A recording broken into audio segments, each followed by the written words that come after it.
இன்றைக்கி உங்கள் சர்ச்சில் மெசேஜ் கொடுக்கறதுக்கு வந்தது எனக்கு ரொம்ப சந்தோஷம். ஏன்னா கோல்டன் சின்ன பையனாக இருக்கும்போது, காலேஜ் படிக்கும்போது எங்கள் பைபிள் ஸ்டடிக்கு அடிக்கடி வர்றது உண்டு. பைபிள் ஸ்டடிக்கு வாரம் வாரம் வந்துடுவாங்க. வந்து எல்லோரும் பைபிள் படிப்போம். பைபிளில் நிறைய கொஸ்டின்ஸ் எல்லாம் கேட்டு, எல்லாம் சாதாரணமாக கொஸ்டின்ஸ் கேட்கலாம், நல்லா ஆன்சர் பண்ணி எல்லாத்தையும் நல்லா படிப்போம். அப்படி இருந்த நாட்கள் எனக்கு ரொம்ப ஞாபகம் வருது. நான் கோல்டனை ரொம்ப தேங்க் பண்ணிக்கிறேன். Thank you very much. இன்றைக்கி வந்து பாடம் வாசிக்கும் போது யாரெல்லாம் கவனிச்சா? ஓகே, கவனிச்சிங்க. 2 பேர் கை வைத்திட்டாங்க கவனிச்சேன்னு. ரொம்ப சந்தோஷம். ஏன்னா துதியின் ஆராதனைனால எல்லாம் கொஞ்சம் வித்தியாசமாக இருந்தது. எல்லாம் பாட்டு பாடினாங்க, அந்த மாதிரி இருந்தது. முதல்ல மற்றபடி சர்ச்னால் நீங்கள் வந்து எல்லா காரியங்களும் அப்படியே பாஸ்டர் சொல்கிற மாதிரி அந்த ஆராதனை முறைப்படி நடக்கும். இன்றைக்கி எல்லாம் கொஞ்சம் வித்தியாசமாக இருந்தது. அதனால் நானும் கொஞ்சம் வித்தியாசமாக எல்லாம் செந்தமிழில் பேசாமல் நடைமுறை தமிழில் பேசலாம் அப்படின்னு யோசித்தேன். ஏன்னா எனக்கு நடைமுறை தமிழ் தான் நல்லா வரும். ஆனால் கோல்டன் மாதிரி செந்தமிழில் எனக்கு பேசவே தெரியாது. அவங்க ரொம்ப நல்லா பேசுவாங்க, ரொம்ப அழகாக செந்தமிழில் பேசுவாங்க. நான் நடைமுறை தமிழ்லே பேசலாம் அப்படின்னு நினைக்கிறேன். ஓகே, இன்றைக்கி பாடம் கவனிச்சிருந்தீங்கன்னா இது வந்து எதை பற்றி இருக்குது? யோசுவாவை பற்றி என்ன இருக்குது? அவன் மரணம், யோசுவாவுடைய மரணம் குறித்து இருக்குது. அதுக்கப்புறம் என்ன நடக்கு? அவன் செத்து போன பிறகு அவனோடையும் கூட கொஞ்ச நாள் நிறைய பேர் உயிரோடு இருந்தாங்க.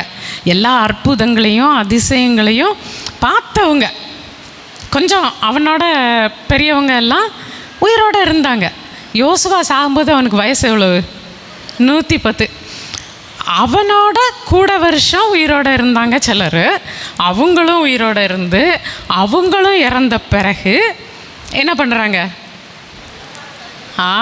இஸ்ரவேலர் எல்லாம் பொல்லாப்பான காரியம் செய்கிறாங்க, எல்லாம் பயங்கரமாக தப்புகள் செய்கிறாங்க, பாகாலை வணங்குறாங்க. அப்படியெல்லாம் செஞ்சோடனே ஆண்டவர் என்ன பண்ணுறாரு? கோவப்பட்டு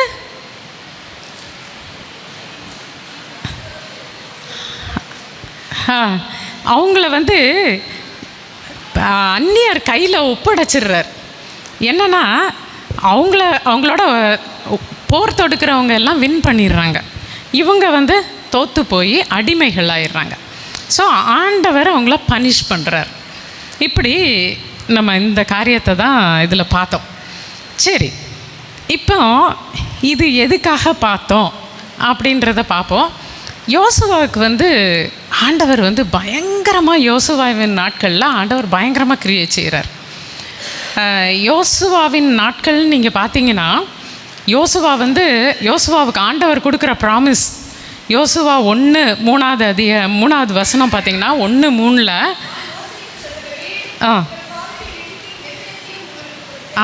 காலடி மிதிக்கிற இடத்தெல்லாம் உங்களுக்கு கொடுக்குறேன்.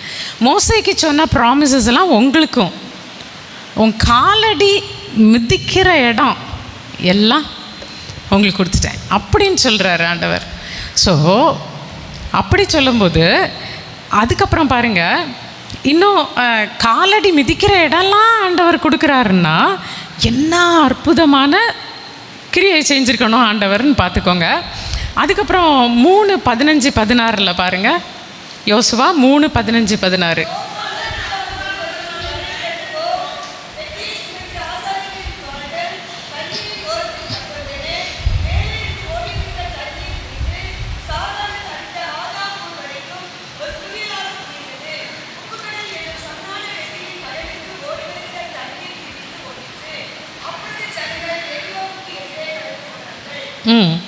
யோர்தான் வந்து கரை புரண்டு போகுமா, கரை புரண்டு போகும்.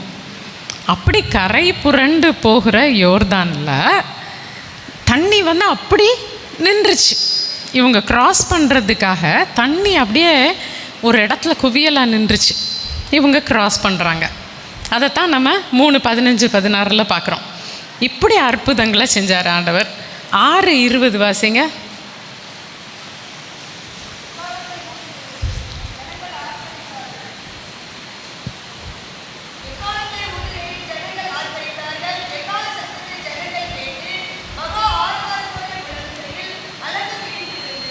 ம்.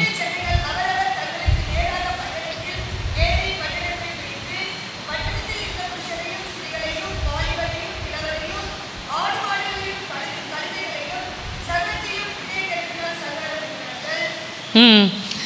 பாருங்க, என்ன எரிகோ மதில் வந்து இடிஞ்சு விழுது. அதாவது பெரிய மதில் கட்டியிருக்காங்க. நீங்கள் இப்போ இந்த சர்ச் கட்டினும் போது எவ்வளோ கஷ்டப்பட்டு கட்டியிருப்பாங்க. ஒவ்வொரு வாலும் ஸ்ட்ராங்காக இருக்கா, அதுக்கு ஃபவுண்டேஷன் ஸ்ட்ராங்காக இருக்கான்னு பார்த்து பார்த்து கட்டியிருப்பாங்க. இதை மாதிரி தான் அங்கே எரிகோவுடைய மதிலை கட்டியிருப்பாங்க. மதில்ன்றதெல்லாம் விளையாட்டு இல்லை, பயங்கர கஷ்டப்பட்டு கட்டுறது. அது வந்து ஸ்ட்ராங்காக கட்டுவாங்க. ஏன்னா அதை தாண்டி விரோதிகள் யாரும் வராதபடிக்கு அது ஒரு தடுப்பு சுவராக இருக்கும். அதை அவ்வளோ நல்லா கட்டியிருக்காங்க. அந்த தடுப்பு சுவரில் இவங்க வந்து எக்காலம் ஊதுறாங்க, வெறும் எக்காலம் ஊதுறாங்க, எல்லாரும் ஆர்ப்பரிக்காங்க, இடிஞ்சு விழுது. அவ்வளவு அற்புதங்களாக ஆண்டவர் இன்னும் நிறைய செஞ்சார். ஆண்டவர் செஞ்ச அற்புதங்கள் எல்லாம் இப்போ சொன்னேன்னா நேரம் பத்தாது. உங்களுக்கே தெரியும், யோசுவாவோட புஸ்தகத்தை படித்து பார்த்தீங்கன்னா அவ்வளோ அற்புதங்கள் ஆண்டவர் செஞ்சார். இப்போ எதுக்காக நான் இதை சொல்கிறேன், அதாவது 1200களில் 1200வது ஆண்டில் இருந்து பார்த்தீங்கன்னா நிறைய மிஷினரிஸ் இந்தியாவுக்கு வந்தாங்க. மிஷினரிஸ்னால் சும்மா சாதாரணமாக இல்லை, தங்களுடைய உயிரையே இந்தியாவுக்கு ஆண்டவரை பற்றி சொல்லணும் அப்படின்னு சொல்லி தங்களுடைய உயிரையே அர்ப்பணித்தவங்க நிறைய மிஷினரிஸ்.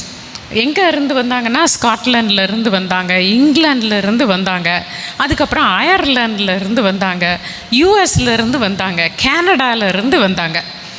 ஆனால் நம்ம சவுத் தமிழ்நாடு அப்படின்னு சொல்கிற தமிழ்நாடுடைய தென்பகுதிக்கு வந்தவங்க பார்த்திங்கன்னா இங்கிலாந்து, ஸ்காட்லாந்து, அயர்லாந்து, இந்த 3 நாடுகளிலிருந்து தான் நிறைய பேர் வந்தாங்க. இந்த மிஷினரிகள் எப்படி வாழ்க்கை வாழ்ந்தாங்க, யோசுவாவை மாதிரி, யோசுவாவை போலையே வாழ்ந்தாங்க. அவங்க வாழ்க்கையெல்லாம் நினச்சி பார்த்தா நீங்கள்லாம் கொஞ்சம் இன்ட்ரெஸ்ட் எடுத்து சர்ச்சோடைய ஹிஸ்ட்ரியை கொஞ்சம் படிக்கணும். புக்ஸு நிறைய இருக்குது. புக்ஸு யாராவது இன்ட்ரெஸ்ட் இருந்ததுன்னா என்னை அப்ரோச் பண்ணுங்கள். என்னுடைய ஃபோன் நம்பரை ஐயாட்ட கொடுத்துட்டு போகிறேன்.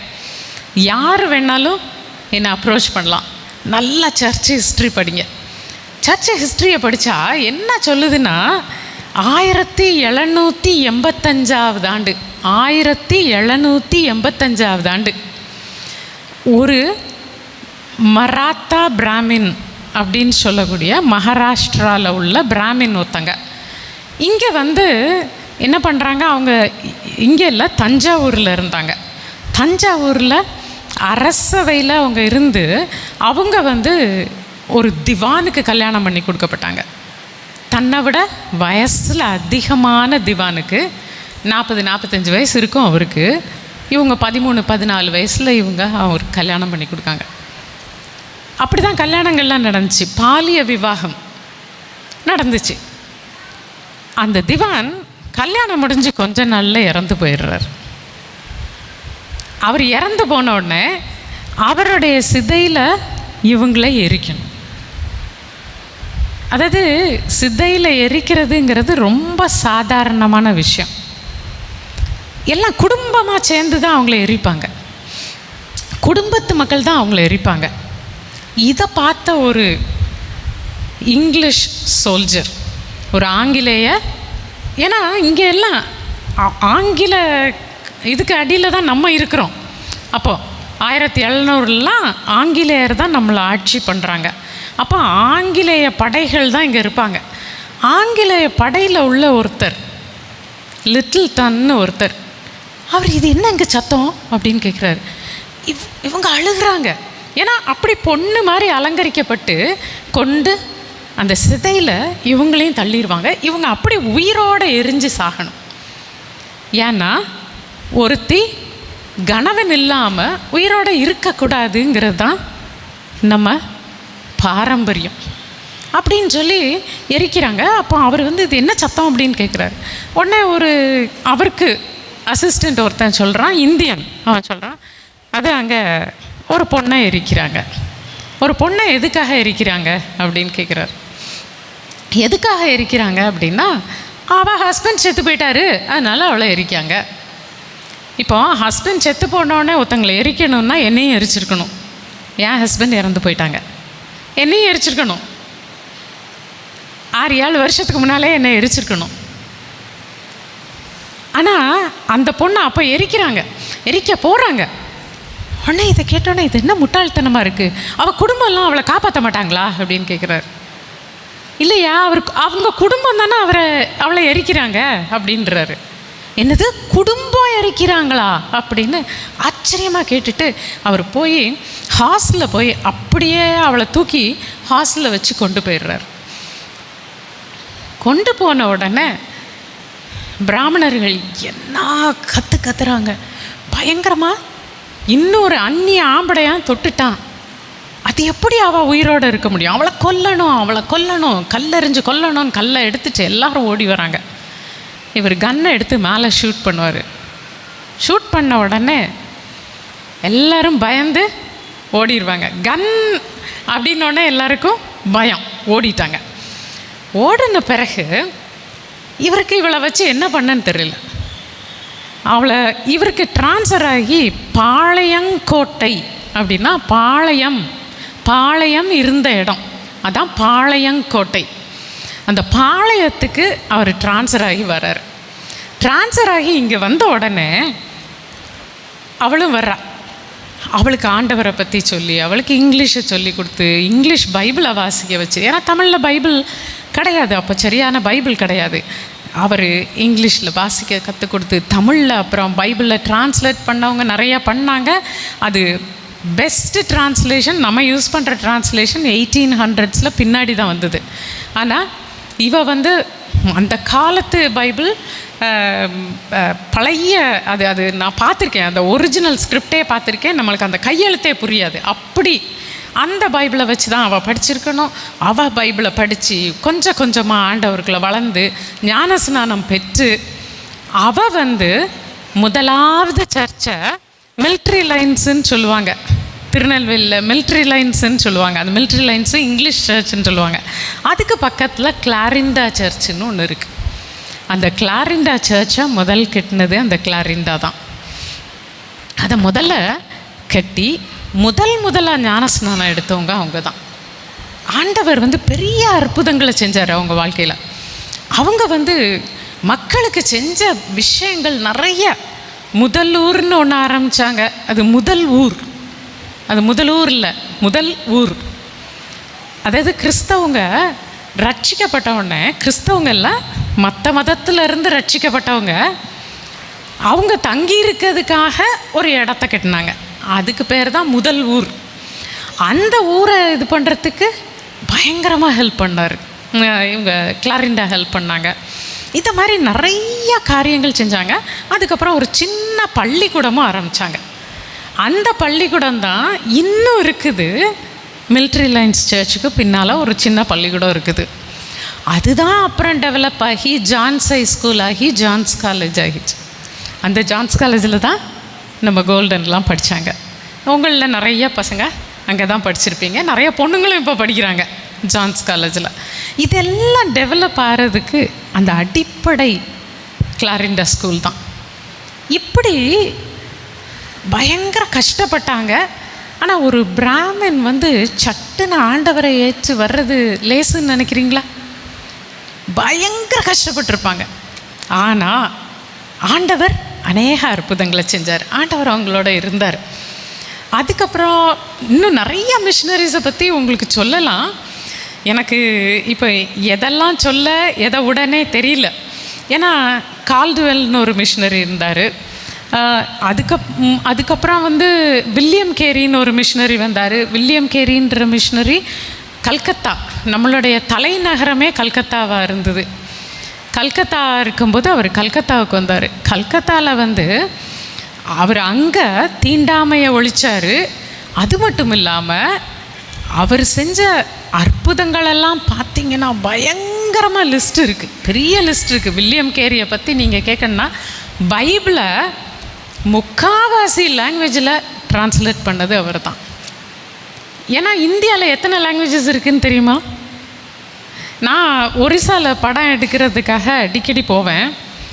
ஒரிசாவில் நான் இப்போ விசாரித்த மட்டில் ஒரிசாவில் 62 லாங்குவேஜ் இப்போ பேசிகிட்டு இருக்காங்க. ஒரிசான்ற ஸ்டேட்டில் மாத்திரம். அப்போ எத்தனை ஸ்டேட்ஸ் இருக்குது? அப்போ இந்த காலத்துலேயே அவ்வளோ இருக்குன்னா அந்த காலத்தில் எவ்வளோ லாங்குவேஜஸ் இருந்திருக்கும். அத்தனை லாங்குவேஜஸ்லேயும் இவர் முயற்சி பண்ணி 36 லாங்குவேஜ்லையா ஏதோ நியூ டெஸ்டமெண்ட்டை ட்ரான்ஸ்லேட் பண்ணுறார். ஒரு மனுஷன் எப்படி ட்ரான்ஸ்லேட் பண்ணார்? அத்தனை லாங்குவேஜும் படித்து ட்ரான்ஸ்லேட் பண்ணார். என்ன ஆச்சரியம்! ஒரு மனுஷன், நம்ம ஒரு லாங்குவேஜ் நம்மளால் உருப்படியாக படிக்க முடியுதா? இங்கிலீஷ்னால் ரொம்ப கஷ்டப்படுறோம். அப்புறம் கூட ஒரு லாங்குவேஜ் படிக்கணும்னா ஐயோ நம்மலாம் திணறிடுறோம். 36 லாங்குவேஜில் ட்ரான்ஸ்லேட் பண்ணியிருக்காரு. சும்மா லாங்குவேஜை படித்தா போதாது, நான் லாங்குவேஜில் ஒரு வார்த்தை 2 வார்த்தை பேசிட்டு துமாரா நாம் கியா ஹே அப்படி இப்படின்னு சொல்லி ஒரு மாதிரி ஒப்பேத்துவோம். அந்த ஒப்பேத்தல்லாம் இருந்தில் உதவாது. ட்ரான்ஸ்லேட் பண்ணார் நியூ டெஸ்டமெண்ட்டை. இப்படி பயங்கர அற்புதங்கள் அவர் செஞ்சார். அதுக்கப்புறம் பார்த்திங்கன்னா கால்டுவெல்னு ஒருத்தர் வந்தார். அவர் எடையன்குடியில் கிட்டத்தட்ட 50 வருஷம் இருந்தார். எடையன்குடி கிராமத்தில். எல்லாருக்கும் எடையன்குடி தெரிஞ்சிருக்கும். அங்கே இருக்க சர்ச்சை அவர் தான் கட்டினார். அந்த சர்ச்சில் உள்ள பெல்லு பயங்கரமாக பாட்டு வாசிப்பாங்க அந்த சர்ச்சில். அதெல்லாம் கேட்குறதுக்கே இனிமையாக இருக்கும். அவ்வளோ அழகாக அந்த சர்ச் கட்டினார். அவருடைய பிள்ளைகள்லாம் இறந்தாங்க, பயங்கர கஷ்டப்பட்டார் அவர். ஆனாலும் 6 பொம்பளை பிள்ளைகள் தான் பள்ளிக்கூடத்துக்கு வந்தாங்க அவர் காலத்தில். ஆனால் இவர் 2425 பொம்பளை பிள்ளைங்க ஸ்கூலுக்கு வர செஞ்சாராம். 2425 பெண்கள் ஸ்கூலுக்கு வர செஞ்சாலாம். ஸ்கூலுக்கு பிள்ளைங்கள்லாம் வர்றதுக்கு அவங்களுக்கு என்ன கொடுப்பார் தெரியுமா? கருப்பட்டி, கடலை மிட்டாய் இதெல்லாம் கொடுத்து அவங்கள வர வைக்கிறது, ஸ்கூலுக்கு வர வச்சார். ஸோ அவர் எத்தனையோ அற்புதங்கள் செஞ்சார். 14 சபைகள் தான் இருந்தது அந்த காலத்தில். 121 சபைகளாக மாற்றினார். அப்போது 107 சபைகள் இவர் உண்டாக்குன சபைகள்.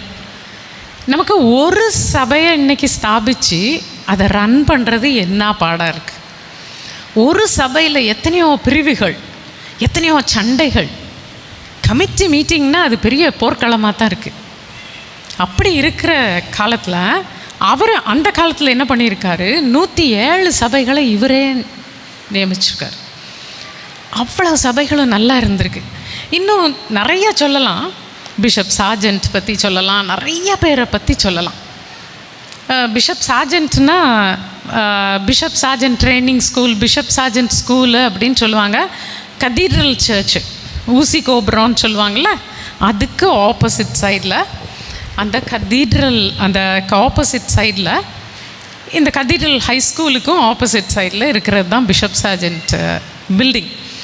அதில் பார்த்திங்கன்னா பிஷப் சார்ஜென்ட் பில்டிங்கில் அது நடுவில் ஒரு பெரிய பங்களா இருந்தது. அந்த பங்களாவில் தான் பிஷப் சார்ஜென்ட்ன்றவர் இருந்திருக்கார். அவருக்கு பயங்கர கஷ்டங்கள் வந்தது. ஆனாலும் அத்தனை கஷ்டங்களுக்கும் நடுவில் 50 வருஷம் வேலை செஞ்சார். அவர் காலத்தில் ஏனோக்குன்னு ஒரு ஆண்டவரை ஏற்றுக்கொண்ட ஒருத்தரை மர்டர் பண்ணியிருக்காங்க. அதாவது ஆண்டவரை ஏற்றுக்கொண்டாங்கன்னா, ஆண்டவரை ஏற்றுக்கொண்டோடனே நீங்கள் இப்படி வாழ வேண்டாம், இன்னுமே நீங்கள் அடிமைகளாக தான் வாழ்ந்தாங்க எல்லாரும். அடிமைகளாக நீங்கள் வாழ வேண்டாம், நீங்களும் நல்லா பாடம் படிக்கலாம், நல்லா படித்து நீங்கள் வாத்தியார் ஆகலாம், நீங்கள் அப்படி ஆகலாம் இப்படி ஆகலான்னு சொல்லி இவங்களுடைய நிலைமையை உயர்த்துறாங்க பாருங்கள். அதை பார்த்து பிடிக்காத நிறைய ஜமீன்தார்கள் கொலை பண்ணாங்க. இப்படி கொலைகளெல்லாம் பார்த்து அதுக்கு என்ன முடிவு காணலாம் அப்படின்னு ஒவ்வொன்றுக்கும் ஒரு முடிவு கண்டு இப்படி பல காரியங்களை பார்த்து அவர் நிறைய அற்புதங்கள் அவர் காலத்தில் நடந்தது.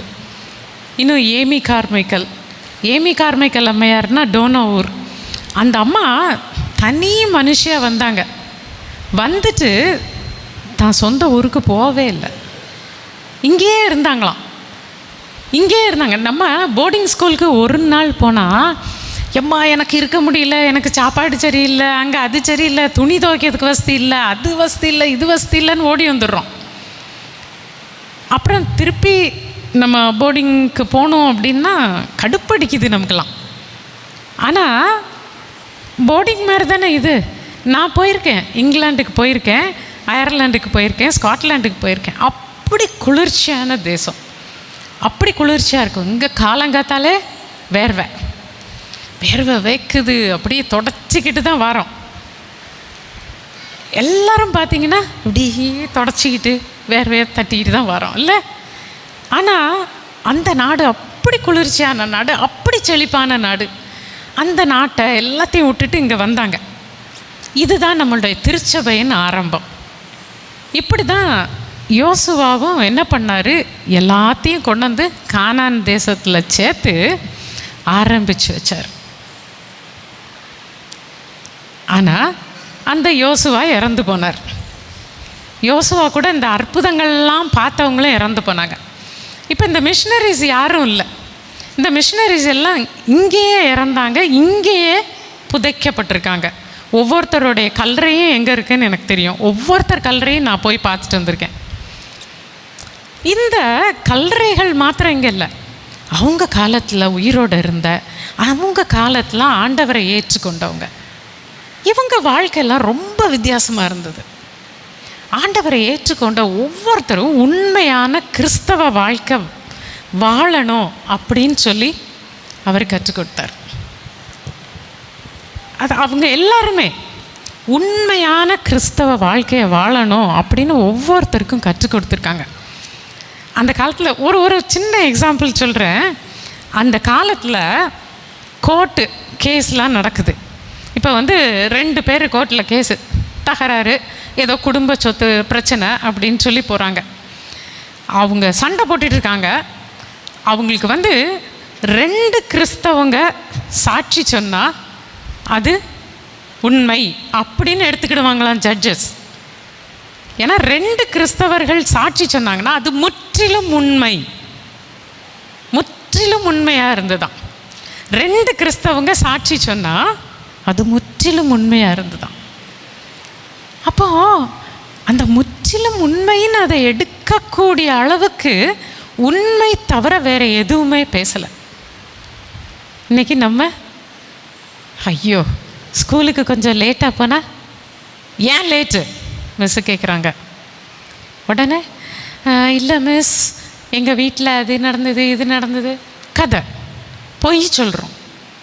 சின்ன விஷயத்துலேருந்து பெரிய விஷயம் வரைக்கும் பொய் சொல்கிறோம். பொய் சொல்கிறது ஒரு தப்பா அப்படின்னு நினைக்கிறோம். இதில் வேற பரிசுத்த பொய்ன்னு சொல்கிறாங்க சிலர். பரிசுத்த பொய்யாம். ஏன்னா கிறிஸ்தவங்க சொல்கிறதெல்லாம் பரிசுத்த பொய், வெள்ளை பொய். அது ஒயிட் லைஸுங்கிறது அது மற்றவங்களுக்கெல்லாம் ஒன்றும் பிரச்சனை வராது. நான் இப்போ பொய் சொல்கிறதுனால அவங்களுக்கு என்ன பிரச்சனை வருது? இது சும்மா அப்படி சொல்லிட்டு போனால்.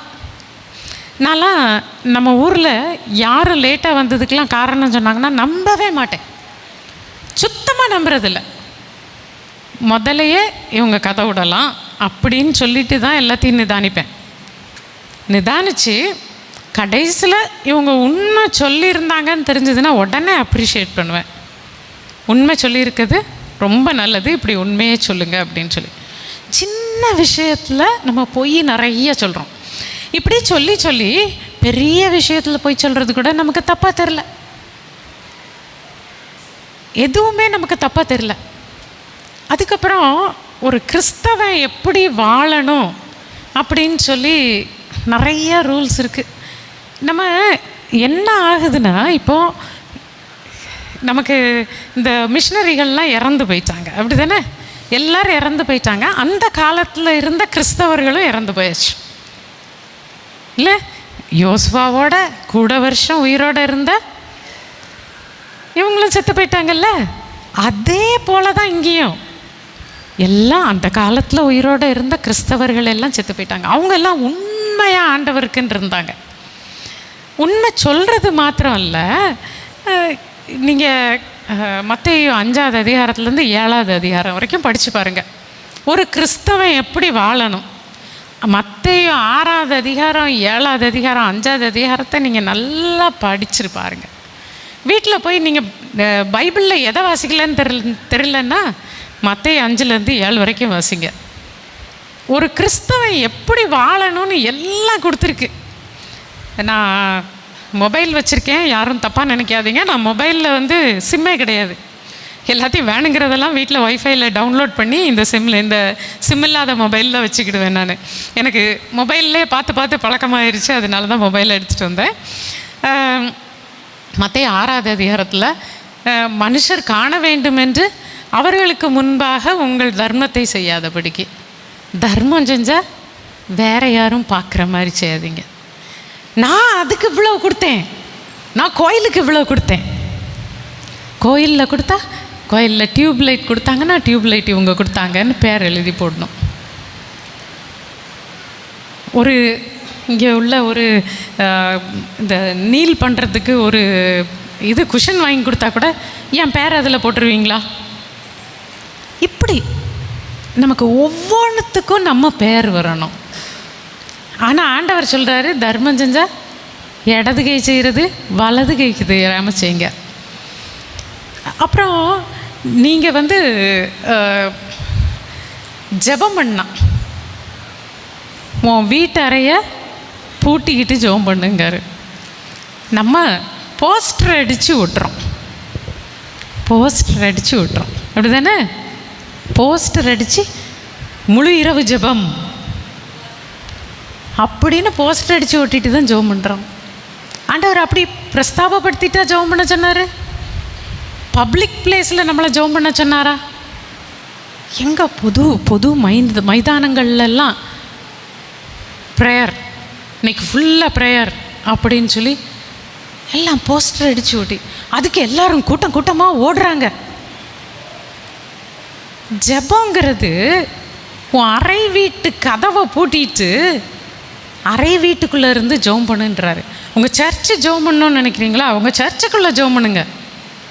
சர்ச்சில் எல்லாரும் ஜெபம் பண்ணணும்னு நினைக்கிறீங்களா? சர்ச்சுக்குள்ளே ஜெபம் பண்ணுங்க. அதை வெளியே பிரஸ்தாபப்படுத்த வேண்டாம். நோட்டீஸ் அடித்து ஒட்டி ஜெபம் பண்ணுற இடத்துக்கு நீங்கள் போக வேண்டாம். அது ஆண்டவருக்கு பிடிக்காது. ஆண்டவர் தெளிவாக சொல்லியிருக்காரு. மத்தேயு 6ஆவது அதிகாரத்தில் படித்து பார்த்தீங்கன்னா, நீ உன் வீட்டுக்கு அறை கதவை மூடிக்கிட்டு உள்ளே இருந்து ஜெபம் பண்ணுங்கிறாரு. ஸோ நம்ம சர்ச்சு கதவை இழுத்து பூட்டிட்டு உள்ளே இருந்து ஜெபம் பண்ணணும் நீங்கள் எல்லோரும். இப்படி நிறைய விஷயங்கள் சொல்லியிருக்கார், நிறைய விஷயங்கள் இருக்குது. இது எல்லாத்தையும் ஒவ்வொன்றையாக படித்து பார்த்தீங்கன்னா அருமையாக ஒரு கிறிஸ்தவன் எப்படி வாழணும் அப்படின்றது எல்லாம் உங்களுக்கு தெரியும். அதுக்கப்புறம் நீங்கள் ஜெபம் பண்ணும்போது வீண் வார்த்தைகளை அலப்ப வேண்டான்ருக்கார். இப்போ என்ன ஜெபம் பண்ணாலும் ஆண்டவரே எங்களுக்கு இறங்கும், ஸ்தோத்திரம் ஸ்தோத்திரம் ஸ்தோத்திரம் ஸ்தோத்திரம் ஸ்தோத்திரம். எதுக்காக ஸ்தோத்திரம் சொல்கிறீங்க? ஸ்தோத்திரம் எதுக்காக சொல்கிறோம்? அதை சொல்லி ஸ்தோத்திரம் சொல்லுவோம். ஆண்டவரே எங்களுக்கு சுகம்பலன் கொடுத்துருக்குதே உமக்கு ஸ்தோத்திரம். எல்லாம் தெளிந்த புத்தியோட பண்ணுங்க. புத்தி இல்லாமல் இன்னைக்கு பண்ணுறோம்.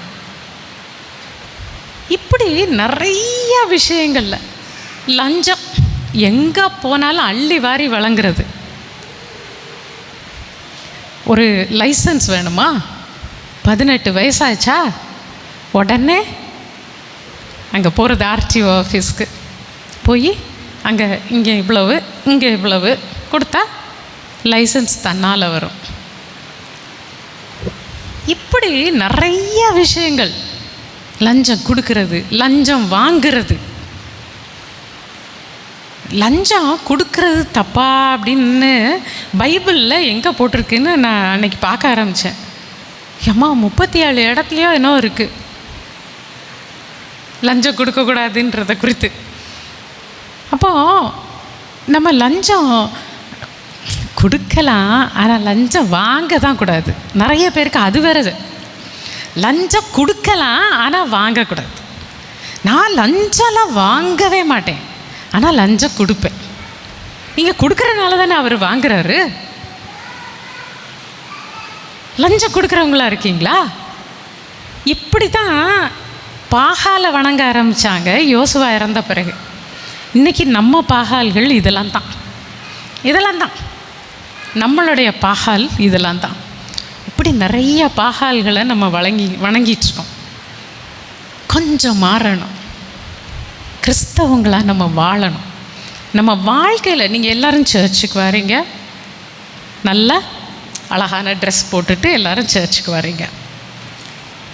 சர்ச்சுக்கு வந்து அல்லேலூயா ஸ்தோத்திரம் எல்லாம் சொல்கிறீங்க, நல்லா பாட்டு பாடுறீங்க, நல்லா உற்சாகமாக இருக்கீங்க. ஆனால் உங்கள் வாழ்க்கை, தனிப்பட்ட வாழ்க்கை எப்படி இருக்குது? அதுக்கு தான் கடவுள் உங்கள்கிட்ட கணக்கு கேட்பாரே வழிய, நீ கோயிலுக்கு வந்தியா, பாட்டு பாடினியா, காணிக்க போட்டியா கோயிலில் அப்படின்னு கேட்கவே மாட்டார். உங்களுடைய தனிப்பட்ட வாழ்க்கையை குறித்து தான் உங்கள்கிட்ட கணக்கு கேட்பார். ஒவ்வொருத்தருடைய தனிப்பட்ட வாழ்க்கையை குறித்து உங்கள்கிட்ட கணக்கு கேட்பார். கணக்கு கேட்டு அன்னைக்கு உங்களுக்கு பனிஷ்மெண்ட் கொடுப்பாரு. அந்த பனிஷ்மெண்ட்லேருந்து நீங்கள் மீண்டு வரவே முடியாது. நரகத்துக்கு போயிட்டால் அதுக்கப்புறம் அதிலிருந்து வெளியே வரவே முடியாது. நம்ம ஆபிரகாமும் லாசருவையும் குறித்து பார்க்குறோம். அது வந்து லாசரு வந்து அவங்க மடியில் உட்காந்துருக்கான். ஆனால் அந்த ஐஸ்வர்யவான் நரகத்துக்கு போயிட்டார். நரகத்தில் இருந்து வெளியே வர முடியாது, நீ வரவே முடியாதுப்பா அப்படின்னு ஆபிரகாம் சொல்கிறார். நரகத்திலிருந்து வெளியே வரவே முடியாது. ஆண்டவர் பனிஷ்மெண்ட் கொடுத்துட்டாருன்னா, ஏன்னா இப்போ கிருபையின் காலம், கிருபையின் காலத்தில் ஆண்டவர் பனிஷ்மெண்ட் கொடுக்க மாட்டார். லஞ்சம் வாங்குறவங்க லஞ்சம் கொடுக்குறவங்கலாம் என்ன நல்லா இருக்காங்க, நீங்கள் என்ன சொல்கிறீங்க அப்படின்னு கேட்பீங்க. இப்போ நல்லா தான் இருப்பாங்க, கட்டாயம் நல்லா தான் இருப்பாங்க. இது கிருபையின் காலம். ஆண்டவர் கூட கொஞ்சம் காலம் கொடுத்துக்கிட்டே இருக்கார். ஆமாம், பெரிய அவங்க லஞ்சம் கொடுக்க மாட்டேன்னாங்க, பொய் சொல்ல மாட்டேன்னாங்க, அப்படி சொன்னாங்க இப்படி சொன்னாங்க, செத்து போயிட்டாங்களே. ஆமாம், ஆண்டவர் பார்வையில் அவங்களுடைய மரணம் அருமையானது, எடுத்துக்கிட்டாரு, அவ்வளோதானே. வியாதி வந்துட்டா அவங்க பாவம் செஞ்சுருக்காங்க. இல்லை, ஆண்டவர் எப்போ வேணால் எடுத்துக்கிடுவார். என்ன நாளைக்கே எடுத்துக்கிட்டாலும் சந்தோஷமாக போயிடுவேன் நான், இன்றைக்கே எடுத்துக்கிட்டாலும் சந்தோஷமாக போயிடணும். அதுதான். அப்படி இன்னைக்கு ஆண்டவர் வந்தால் நான் ரெடியாக இருக்கேனா? டெய்லி நம்மளை நாமளே கேட்டுக்கொள்ள வேண்டிய கேள்வி இதுதான். ஆண்டவர் இன்னைக்கு வந்துட்டா நான் ரெடியாக இருக்கேனா? நான் இன்னைக்கு செத்து போனால் நான் பரலோகத்துக்கு போவேனா? ஆண்டவர் சொல்கிறதெல்லாம் நான் செய்கிறேனா? நீங்கள் பைபிளை அதிகமாக வாசிக்க தான் உங்களுக்கு ஆண்டவர் நம்ம எப்படி வாழணும்னு ஆசைப்படுறாருங்கிறதே தெரியும். பைபிளை நம்ம வாசிக்காமல் யாரோ பண்ணுற பிரசங்கத்தை கேட்டுக்கிட்டே இருந்தோன்னா அவங்க சொல்கிற காரியம்தான் நம்ம தலையில் ஏறுமே ஒழிய நமக்கு வேதத்தில் என்ன சொல்லியிருக்குங்கிறது நமக்கு தெரியாது. அதனால் வேதத்தை நல்லா வாசிங்க, வாசித்து புரிந்துக்கோங்க. புரியலைன்னா ஐயர்வாள்கிட்ட கேளுங்க. நான்லாம் என்னோடய 25வது வயசுலலாம் பைபிளை தெரிஞ்சுக்கணும்னு பயங்கர ஒரு வெறியோடன்னு சொல்லுவாங்கள்ல, அப்படி இருந்தேன். என் பைபிளை நான் ஒரு சந்தேகம் வந்துச்சுன்னா காலமே பாஸ்டருக்கு ஃபோன் பண்ணிடுவேன். பாஸ்டர் இந்த இடத்துல இப்படி போட்டிருக்கு, அந்த இடத்துல அப்படி போட்டிருக்கு, இது எப்படி சரியாகும் அப்படின்னு கேட்டுருவேன். அவங்க பதில் சொல்லுவாங்க. அதுக்கப்புறம் அப்போந்தான் வந்தது லைஃப் அப்ளிகேஷன் பைபிள்னு ஒன்று. அதில் எல்லா வசனத்துக்கும் கீழே எக்ஸ்ப்ளனேஷன் இருக்கும். உடனே அந்த பைபிளை வாங்கினேன். அந்த காலத்தில் அது ரொம்ப எக்ஸ்பென்சிவ், ஆனால் அதை கூட வாங்கிட்டேன். ரொம்ப கஷ்டப்பட்டு வாங்கி அதை படித்தேன். படிக்க எனக்கு உண்மைகள் நல்லா புரிய ஆரம்பிச்சிது. அதன்படி வாழ ஆரம்பித்தேன். அதெல்லாம் புரிஞ்சால் மட்டும் போதாது, அதன்படி வாழணும். அப்போந்தான் ஆண்டவர் நம்மள சந்தோஷப்படுவார், நம்மளுக்கு மோட்சத்தை தருவார். இல்லைன்னா நமக்கு மோட்சமும் கிடையாது, ஒன்றும் கிடையாது. இந்த கோயிலுக்கு வந்து பாட்டு பாடிட்டு வீட்டுக்கு போகிறதோட சரி, நம்ம வாழ்க்கை அதோடு முடிஞ்சிடும். அதனால் பரிசுத்தமான வாழ்க்கையை வாழ்ந்து யோசுவா இறந்த உடனே மக்கள் இருந்த மாதிரி நம்ம வாழாமல் நம்ம பாகால்களெல்லாம் விட்டு ஆண்டவர் இடத்துல வருவோம். சரியா? ஜெபம் பண்ணலாம். எங்களை அதிகமாக நேசிக்கிற எங்கள் அன்பின் இயேசு சுவாமி, இந்த நல்ல வேலைக்காக உமக்கு நன்றி செலுத்துகிறோம். கர்த்தாவே, நீர் எங்களுக்கு இன்று கற்று தந்த காரியங்களுக்காக உமக்கு நன்றி. ஆண்டவரே, எங்களுடைய சர்ச் ஹிஸ்ட்ரியை நாங்கள் அதில் 1000ல் ஒரு பங்கு, இல்லை 10,000ல் ஒரு பங்கு, அல்லது 1,00,000ல் ஒரு பங்கு தான் நாங்கள் படிச்சிருப்போம். அதைத்தான் இன்றைக்கி பேசிக்கொண்டோம். ஆண்டவரே, நீர் எவ்வளோ பெரிய காரியங்களை செஞ்சு எங்கள் திருச்சபையை கட்டியிருக்கீர். எங்களுடைய திருச்சபையில் மக்கள் எவ்வளவு உண்மை உள்ளவங்களா, எவ்வளவு நீதி உள்ளவங்களா, எவ்வளவு உண்மையாக உழைச்சாங்க, எவ்வளவு நல்லா வாழ்ந்தாங்கன்றதையும் பார்த்தோம்.